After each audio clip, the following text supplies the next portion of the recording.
అందమైన చర్మ సౌందర్యం మీ సొంతం. Second aqua radiance deep cleansing gel.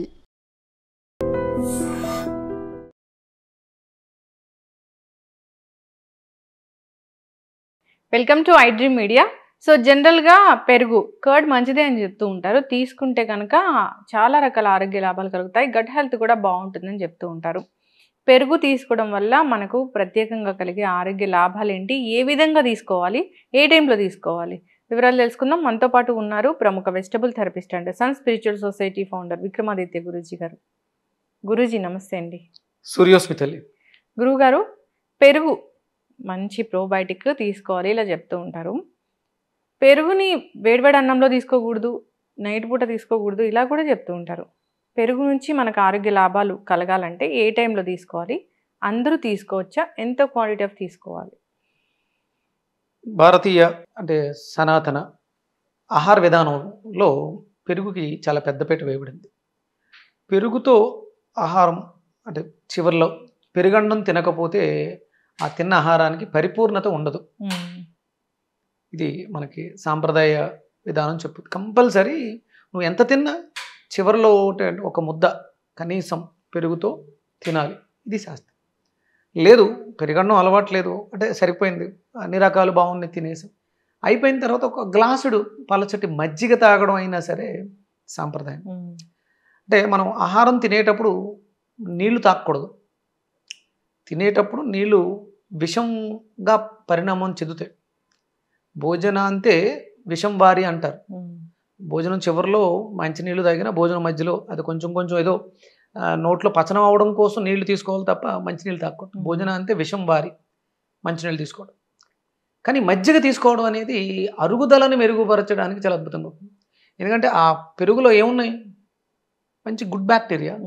అలాగే పెరుగు మనం సహజ సిద్ధంగా వచ్చినటువంటి పెరుగులో వెన్న ఉంటుంది, అది అరుగుదల చిక్చక్తిని వెలిగించటానికి ఉపయోగపడే ఔషధం అవుతుంది. అది సమురు కదా, ఫ్యాట్స్ ఉన్నాయి అందులో. పెరుగులో ఫ్యాట్స్ కూడా ఉన్నాయిగా. మనకు కావాల్సిన ప్రోటీన్ ఎంత ఉండాలో అంత ప్రోటీన్ ఉంది, ప్రోబయాటిక్ ఉంది, మంచి గుడ్ బ్యాక్టీరియా ఉంది, అలాగే కాల్షియం ఉంది, ఫ్యాట్స్ కూడా ఉన్నాయి. అన్ని రకాలు కలగలిపినటువంటి అద్భుతమైనటువంటి పానీయం అది. మనకి దాహార్తిని తీరుస్తుంది, జీర్ణశక్తిని మెరుగుపరుస్తుంది. అంత అద్భుతమైనటువంటి శక్తికరమైనటువంటి పదార్థం. కాకపోతే ఇప్పుడు మనం ప్యాకెట్ మిల్క్స్, కెమికల్ మిల్క్స్ ఇవన్నీ వచ్చేసి చాలా ఇబ్బంది పడిపోతాం. అలాగే ఈ గేదెలు మనకు పూర్వం అంతా కూడా ఆవు పెరుగు, ఆవు మజ్జిగ ఇవి చాలా ఆరోగ్యకరమైన అద్భుతమైనటువంటి ఏదో. అంటే మనం ఇవన్నీ మాట్లాడతాం ఏంటి, అందులో ప్రోటీన్ ఎంత ఉంది, ఫ్యాట్స్ ఎంత ఉన్నాయి, కార్బోహైడ్రేట్ ఇవి మాట్లాడతాం. కానీ అందులో మనకి కనపడని సూక్ష్మ శక్తులు ఉన్నాయి, కాస్మిక్ ఎనర్జీస్ ఉన్నాయి. అంత అద్భుతమైనటువంటి పదార్థం అది. ఎందుకంటే ప్రకృతిలో సూర్యుడి నుంచి వెలువడుతున్నటువంటి ఒక అత్యద్భుతమైనటువంటి కిరణాన్ని కేవలం గోవు మాత్రమే స్వీకరిస్తుంది. గోవు మాత్రమే స్వీకరిస్తుంది. ఆ స్వీకరించినటువంటి శక్తిని పాల ద్వారా మనకు అందిస్తూ ఉంటుంది. అంటే చాలామంది చెప్తుంటారు ఇది అంటే ఏ యానిమల్ మిల్క్ ఆ యానిమల్ పిల్లలకు మాత్రమే. మీరు అన్నది కరెక్టే, పిల్లి తన పిల్లల కోసమే పాలిస్తుంది. అలాగే ఇంకా ఈ సరీసృపాల్లో చాలా రకాల జీవులన్నీ కూడా వాటిలో కానీ గోవు తన పిల్లతో పాటు తనని పోషిస్తున్నటువంటి యజమానికి కూడా ఆరోగ్యాన్ని చేకూర్చాలనే సంకల్పంతో, ఎందుకంటే దానికి గోమాత అంత విలువైంది. అది చాలా ఔషధమైనటువంటి విలువలు పాలలో ఉన్నాయి. ఆ పాలని మనం తోడు పెట్టడం ద్వారా అత్యద్భుతమైనటువంటి రుచికరమైనటువంటి శక్తివంతమైనటువంటి పదార్థంగా తయారవుతుంది పెరుగు. ఆ పెరుగుతో మనం భోజనంలో సంతృప్తి ఏర్పడుతుంది, ఫుల్ఫిల్మెంట్ ఉంటుంది. లేకపోతే ఎంత తిన్నా ఇంకా తినాలనే క్రేవింగ్స్ ఉంటాయి.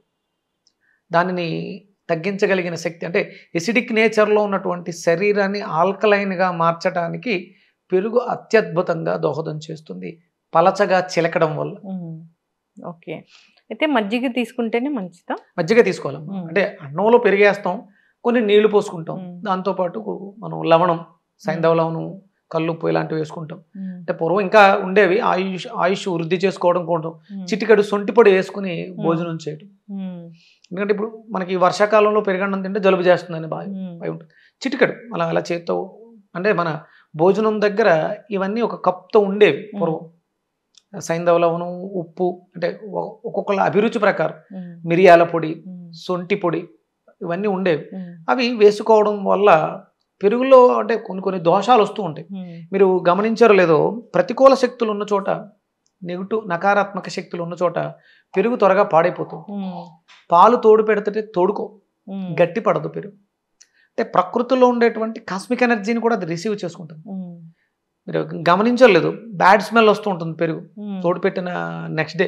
సరిగా తోడుకోదు, నీళ్ళగా పైకి తిట్టులా తేలుతుంది. ఏదైనా గాలి వచ్చిందేమో, అంటే నెగిటివ్ గాలి మీన్స్ నెగిటివ్ ఎనర్జీ ఉందేమో, మైలు గాలి తగిలిన పెరుగు పాడైపోతుంది. అంత శక్తివంతమైనటువంటి పదార్థం పెరుగు. మనిషి యొక్క ఆయుర్దాయాన్ని పెంచేటువంటి పెరుగు. ఇదే పెరుగు ఎలా అయితే ఆయుర్దాయాన్ని ఇంప్రూవ్ చేస్తుందో, అదే పెరుగు సూర్యాస్తమైన తర్వాత తీసుకుంటే ఆయు క్షీణాన్ని కూడా చేస్తుంది. ఆయుష్ తగ్గిపోతుందమ్మా. సాయంత్రం సూర్యాస్తమైన తర్వాత పెరుగు తీసుకోవడం అనేది నీకు ఇవ్వబడినటువంటి భగవంతుడు నీకు ఇవ్వబడినటువంటి ఆయుర్దాయంలో నువ్వు తగ్గించుకుంటూ వస్తున్నట్టే. అంటే సందర్భానుసారం ఇదే ఔషధం, ఇదే విషంగా కూడా పరిణామం చెందుతూ ఉంటుంది. మజ్జిగ ఎప్పుడైనా తీసుకోవచ్చు, ఏ కాలమైనా. సీజన్లో ఏ కాలంలో అయినా సరే మజ్జిగ తీసుకోవచ్చు. కానీ ఇది ఉదయం మాత్రమే, సూర్యోదయం మాత్రమే. సూర్యోదయం తర్వాత పెరుగు నిషిద్ధం. పెరుగు కానీ మజ్జిగ కానీ పాలకు సంబంధించిన, అంటే తోడు పెట్టినట్టు ప్రోబయాటిక్గా మారినవి ఏవి కూడదు. సూర్యాస్తమయం తర్వాత నిద్రించడానికి ముందు మిరియాలు కలిపినటువంటి పాలు శ్రేయోదాయకు. మరి అంటే ఇప్పుడు బాగా ఎవరికైనా షుగర్ ఉంటే కూడా పెరుగులో మెంతులు నానబెట్టుకొని తీసుకోవాలంటారు. అంటే పెరుగు మంచిదే, రుచికరంగా ఉంటుంది. మెంతులు చేదుగా ఉంటాయి. షుగర్ ఎక్కువ ఉన్న వాళ్ళు, అంటే మెంతులు చేదుగా ఉంటాయి కాబట్టి షుగర్ తగ్గుతుంది అని అనుకుంటూ ఉంటారు. అంటే అది కొంతమందికి మాత్రమే అది పనిచేస్తుంది. చాలా సంవత్సరాలుగా చాలామంది నీళ్ళల్లో నానబెట్టిన మెంతులు కూడా తీసుకుంటున్నారు. అంత గుణవర్ధకంగా పనిచేస్తుంటే ఇప్పుడు ఇంకా రకరకాలు ఏంటి అని ఆలోచించాం. ఒక దానితో పరిష్కారం లభించేస్తుంది అన్నప్పుడు ఇంకో దాని గురించి మనం ఆలోచించాం.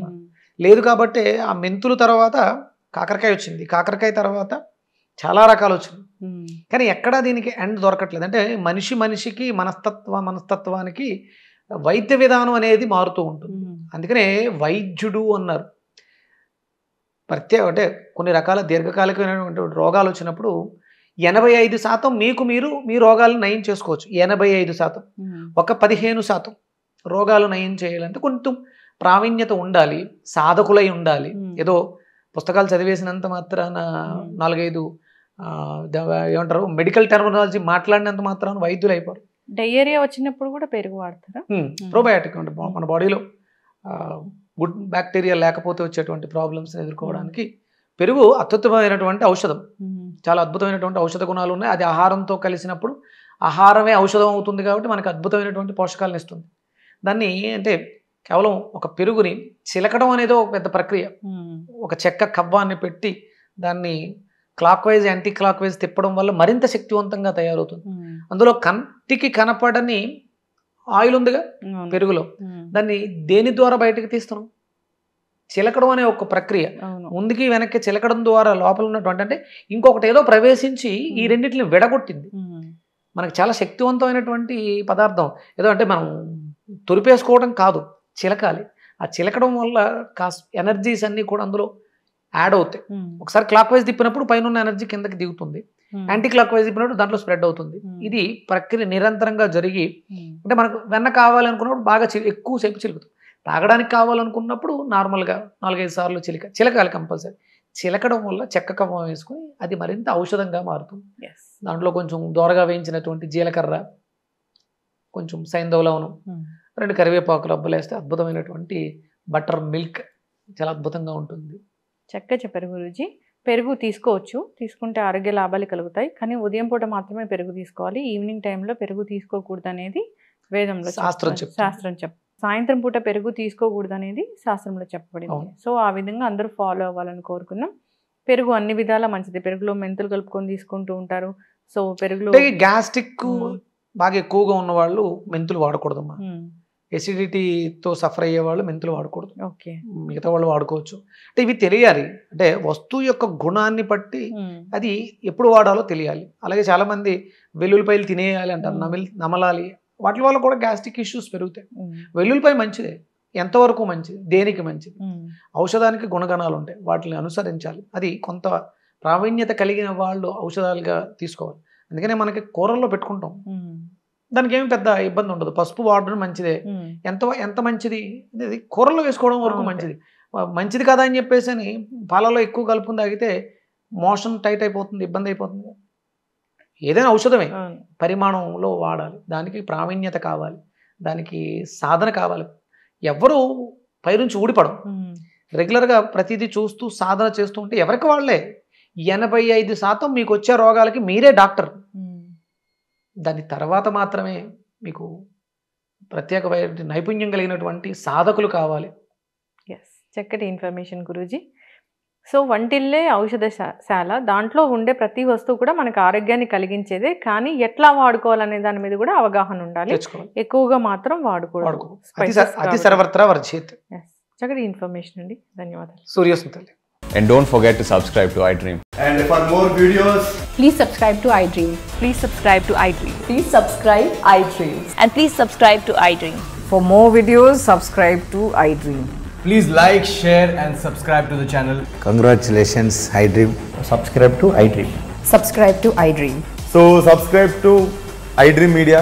iDream ki iDream team andarki huge congratulations. Please subscribe iDream Media. Please subscribe to iDream. Subscribe iDream. Please subscribe to iDream. iDream అంటే నా కళల ఛానల్ సబ్స్క్రైబ్ చేసుకున్న నోరు తిరుగుతలేదు, మీరైతే గంట గుర్తు కొట్టండి. For more such videos, please subscribe to iDream. Subscribe to iDream. Please subscribe to iDream. Please subscribe iDream Media. Please do subscribe to iDream. Please subscribe to iDream Media. For best entertainment and information, please subscribe iDream.